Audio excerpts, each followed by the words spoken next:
लाखो करोडो भाविकांचे श्रद्धास्थान असलेले कळवण तालुक्यातील श्री क्षेत्र सप्तशृंगी गडावर दिनांक 3 ऑक्टोबर 2024 पासून नवरात्र उत्सव सुरू होणार असल्याने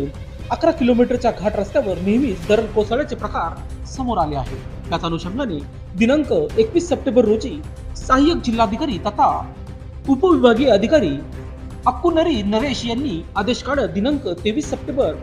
व दिनांक 25 सप्टेंबर आणि 26 सप्टेंबर रोजी सकाळी 7 ते दुपारी 12 वाजेपर्यंत हा संपूर्ण घाट रस्ता घाटातील दरड प्रतिबंधक उपाययोजना जाळी बसवणे व बॅरिकेड बसवणे हे काम प्रगतीपथावर असून या घाट रस्त्यावर सेल खडक दरड काढण्याचे काम सुरू असून नागरिकांच्या व प्रवाशांच्या सुरक्षेच्या दृष्टीने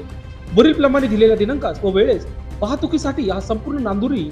ते सप्तशृंगी गड घाट रस्ता पूर्णपणे बंद असणार आहे। तसेच या मार्गावर पर्यायी रस्ता नसल्याने सार्वजनिक सुरक्षेच्या दृष्टीने हे काम करणे आवश्यक